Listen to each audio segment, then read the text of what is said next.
बुजुर्ग को पेंशन मिलता है, अच्छा लगा। इसलिए हेमंत सोरेन जॉब नहीं दे रही है, मौत दे रही है।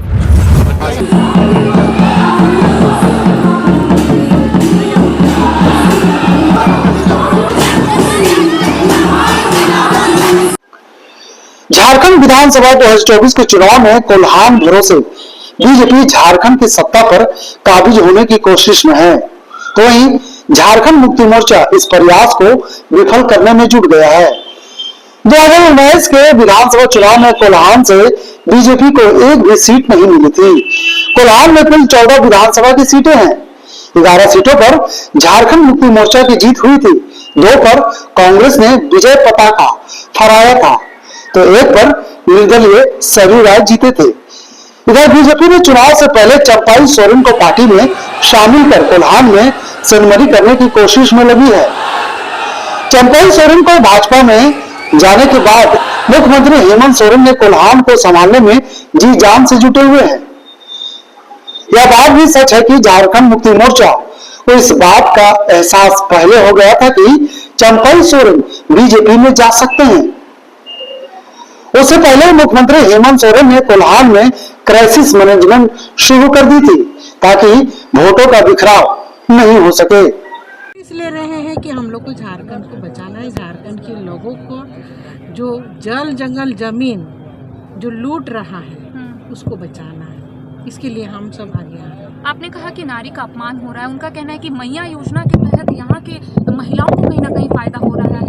बिल्कुल भी नहीं, ये चुनावी के समय में उन्होंने इतना जब से वो सरकार बने तब मैयाओं को याद नहीं किया उन्होंने। सिर्फ 2 महीना बाकी है तभी मैयाओं की याद आई है, तो बताइए ये चुनावी प्रलोभन नहीं तो और क्या है। देखिए, चंपाई दा वो नेता हैं जिन्होंने झारखंड आंदोलन में महत्वपूर्ण भूमिका निभाई है और झारखंड मुक्ति मोर्चा को अपने खून पसीने से सींचा है, लेकिन कहीं ना कहीं वो बहुत ज़्यादा अपने आप को अपमानित महसूस कर रहे थे। जिस तरीके से उन्हें मुख्यमंत्री पद से हटाया गया, जिस तरह से उनका अपमान किया गया, तो इससे सिर्फ वो नहीं बल्कि उस क्षेत्र की जनता भी अपने आप को अपमानित महसूस कर रही है। और चंपाई दा के भारतीय जनता पार्टी में आने से सिर्फ ये एक पार्टी में आए ऐसे नहीं है, ये एक विचारधारा की लड़ाई है, अपने अस्तित्व की लड़ाई है और मान सम्मान की लड़ाई है। और ये पूरे झारखंड की जनता इस चीज़ को समझ रही है कि किस तरह से आदिवासियों का शोषण हुआ है। और रामदास सोरेन जी के मंत्री बनने से उस क्षेत्र में कोई फर्क नहीं पड़ेगा। जो चंपाई दा के फॉलोअर, आज आपने देखा किस तरह से लोग, आज पूरे झारखंड प्रदेश से लोग उनको स्वागत करने के लिए आए भारतीय जनता पार्टी में, तो निश्चित रूप से उनका फायदा मिलेगा। मुख्यमंत्री हेमंत सोरेन लगातार चंपाई सोरेन के बीजेपी में जाने के बाद कोल्हान के जेएमएम विधायकों के संपर्क में है। झारखंड मुक्ति मोर्चा किसी भी कीमत पर कोल्हान को कमजोर होना देना नहीं चाहता। वह 2019 के रिकॉर्ड को 2024 में भी बरकरार रखने का प्रयास में लगे हुए हैं। 28 अगस्त को हेमंत सोरेन ने चंपाई सोरेन के गढ़ सरायकेला में मुख्यमंत्री मैया सम्मान योजना कार्यक्रम आयोजित कर यह संदेश दे दिया था कि झारखंड मुक्ति मोर्चा कोल्हान पर नजर बनाए हुए है। मुख्यमंत्री मैया सम्मान योजना में महिलाओं के खाते में राशि भेजकर मुख्यमंत्री हेमंत सोरेन ने बीजेपी को चुनौती दे दी है। वैसे कहा जा रहा था कि चंपाई सोरेन के जाने के बाद झारखंड मुक्ति मोर्चा के कई विधायक बीजेपी में जा सकते हैं, लेकिन अभी तक कुछ ऐसा नहीं हुआ है। बूढ़ा बुजुर्ग को पेंशन मिलता है, अच्छा लगा। आप लोग का बिजली का बिल भी माफ हो गया।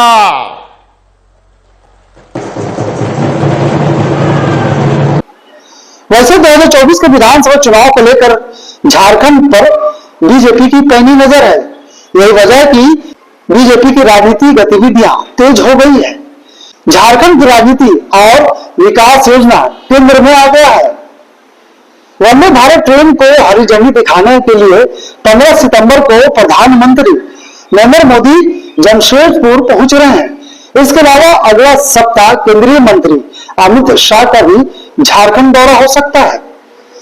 सभी झारखंड में विकास योजनाओं का पिटारा खोलेंगे।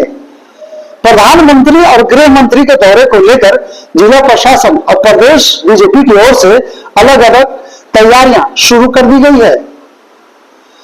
सरकारी कार्यक्रमों को लेकर जिला प्रशासन तैयारी में जुटा है। प्रधानमंत्री जी का आगमन है 15 को, उसको लेकर जुगसलाई को इसके क्षेत्र में साफ सफाई बैरिकेडिंग लगाने का जिम्मा दिया गया है।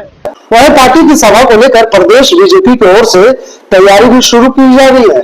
बीजेपी के केंद्रीय नेता प्रदेश के नेताओं से हर दिन संपर्क में भी है, तो इधर रेलवे भी वंदे भारत ट्रेन को लेकर तैयारी में जुटा है। शासन की तमाम टीमें, रेलवे, जिसको सब लोग मिलकर साफ सफाई, सिक्योरिटी को देखते हुए पूरी तरीके से हम लोग तैयार हैं सफाई का। इधर मुख्यमंत्री हेमंत सोरेन बीजेपी पर लगातार हमलावर हैं। संथाल परगना के कार्यक्रम में उन्होंने कहा था कि बीजेपी के जाल में कोई ना फंसे। यह वही बीजेपी है जिन्होंने पहले समाज और गांव को तोड़ा है और अब घर को तोड़ने में लगे हुए हैं। मुख्यमंत्री हेमंत सोरेन ने कहा कि ऐसे लोगों को गांव में घुसने से मना कीजिए। बीजेपी के लोग संथाल परगना को तोड़ने की साजिश कर रहे हैं। उन्होंने कहा कि झारखंड में भी चुनाव की घोषणा नहीं हुई है, लेकिन माहौल पूरी तरह से चुनावमय हो गया है। सभी पार्टियों ने उम्मीदवारों के लिए रायशुमारी भी शुरू कर दी है। एक तरफ जहां बीजेपी सक्रिय है, तो वहीं दूसरी तरफ महागठबंधन के लोग भी सक्रियता बनाए हुए हैं। बूढ़ा बुजुर्ग को पेंशन मिलता है, अच्छा लगा। आप लोग का बिजली का बिल भी माफ हो गया।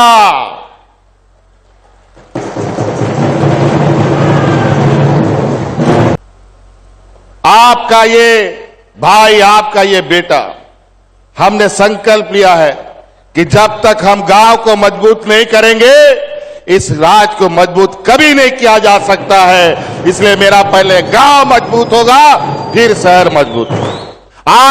यह अलग बात है कि एनडीए और गठबंधन को उम्मीदवारों को चयन में कई कील कांटों से होकर गुजरना होगा, क्योंकि 2024 के विधानसभा चुनाव में नए नए समीकरण बन रहे हैं। इन समीकरणों को साधना एनडीए के लिए भी और महागठबंधन के लिए भी आसान नहीं होगा।